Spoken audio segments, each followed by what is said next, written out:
17th BRICS Summit. Joining us is Ambassador Prabhu Dayal, former Indian ambassador. Well, Ambassador, BRICS is now expanded to 10 full members from 5. The theme of the 17th BRICS Summit in Rio, we know, is strengthening global South cooperation for more inclusive and sustainable governance. So broadly speaking, what can we expect from the summit being skipped by Xi Jinping for the first time in 12 years since he became Chinese president? China is, of course, represented here by Chinese Premier Li Keqiang, and also, President Putin will only attend via video link. Also, there are reports that the Iranian president won't be coming, the Egyptian president won't be coming too.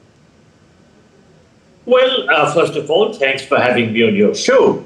As you mentioned, the summit's official theme is strengthening global South cooperation for more inclusive and sustainable governance.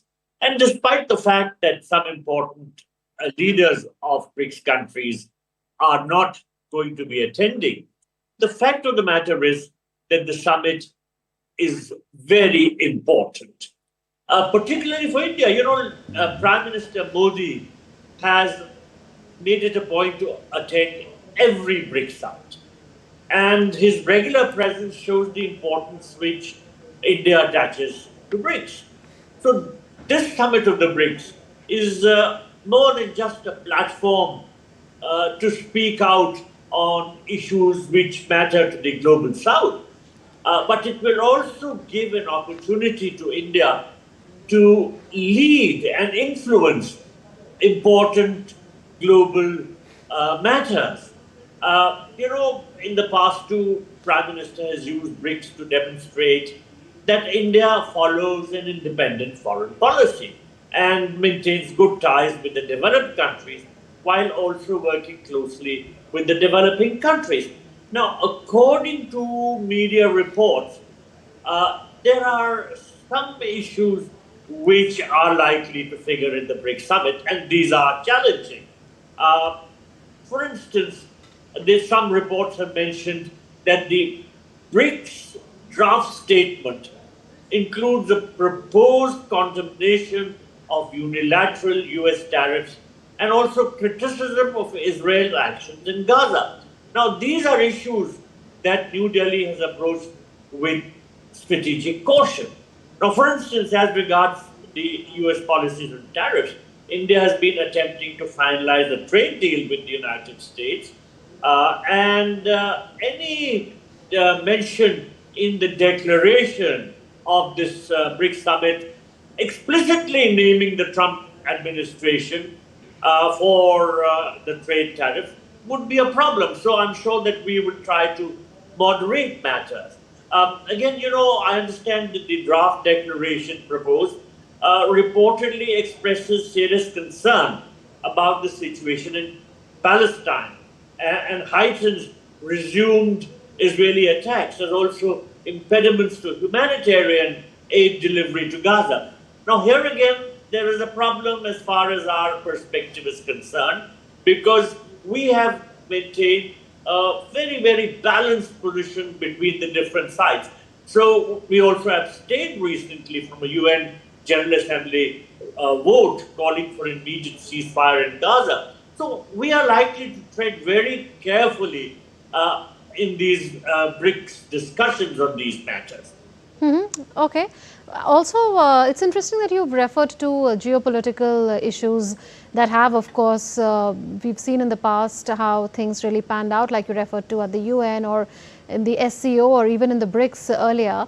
But in his departure statement, PM Modi said that as a founding member of BRICS, India is committed to the bloc as a vital platform for cooperation among emerging economies. So what would be India's role at this summit, particularly in the context of reforming global governance, which of course is the topmost priority as far as India or the founding members are concerned? You know, BRICS gives to India a valuable opportunity to lead.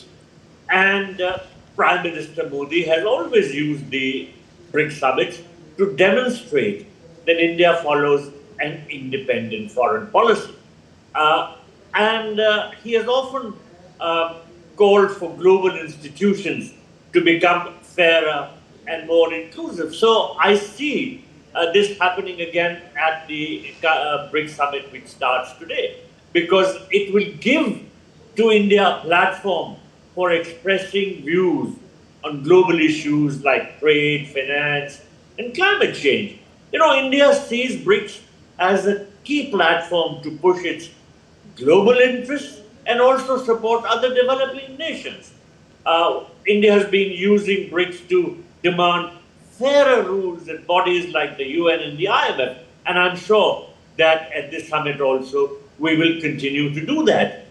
You would also recall that one major initiative from BRICS has been the new development bank, which has provided over 35 billion in development loans. And this idea for setting up the bank was proposed by India at the fourth BRICS summit in 2012, which was held in New Delhi. So there will be every effort made to take the idea of the new development bank forward in regard to the role which it can play in assisting developing countries for their needs.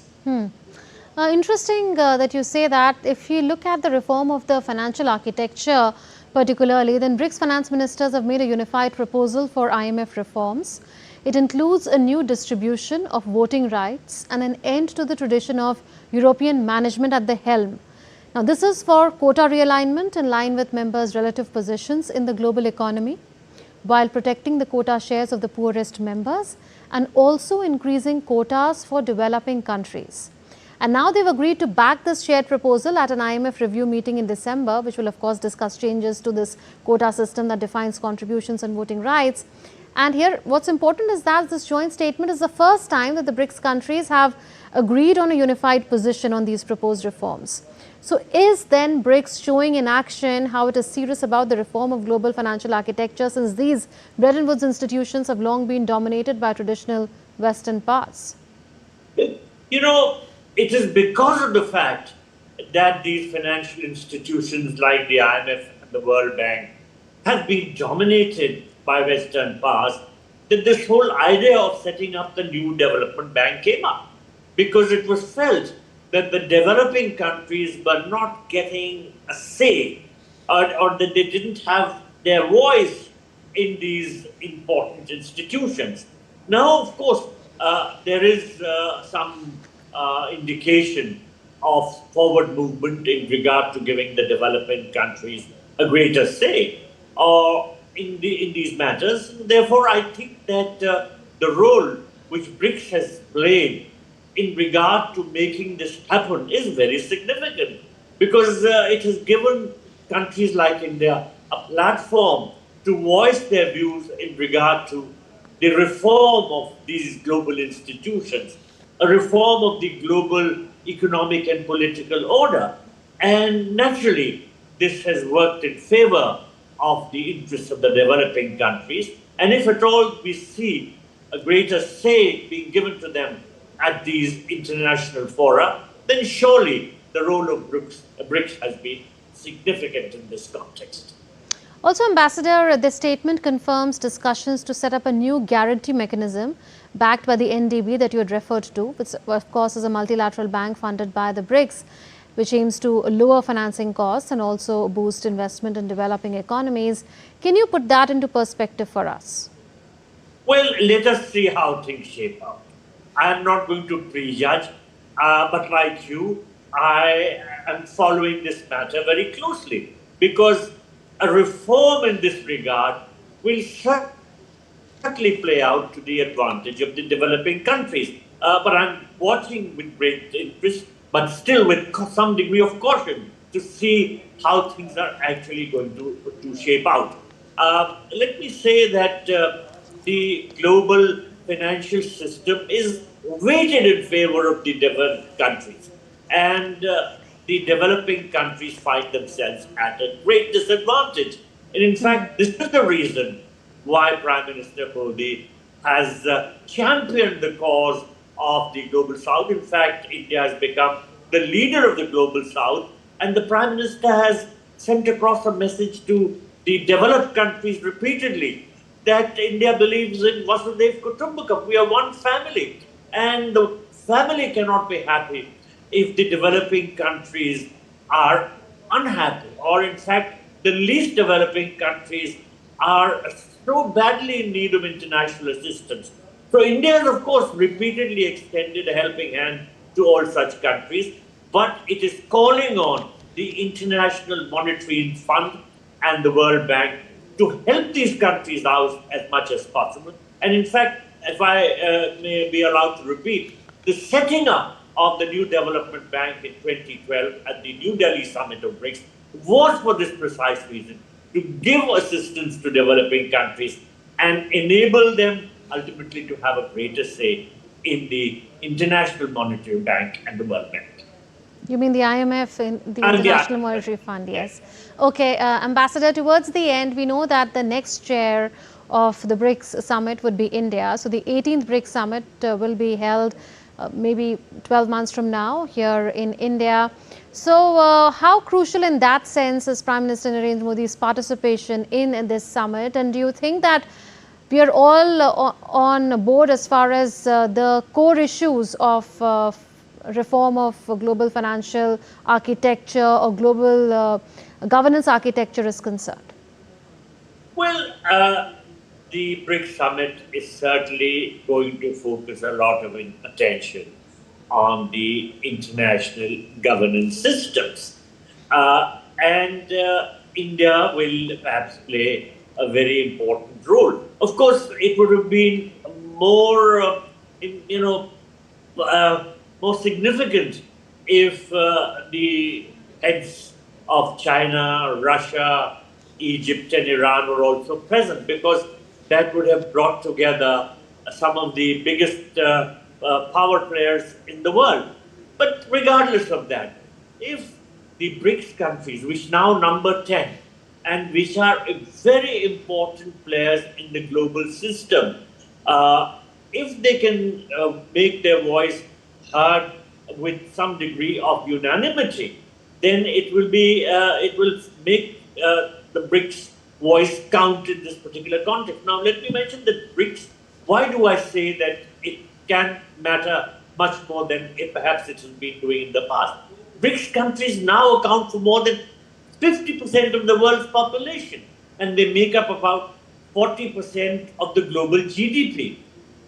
With the new members of the BRICS, it now controls about 44% of the world's oil supply, and about $35 billion has been given to developing countries by the new development bank. So all this shows how BRICS is a very weighty organization, and for sure it can make its voice count much, much more than it was able to do before the expansion which took place in 2024 and later in 2025.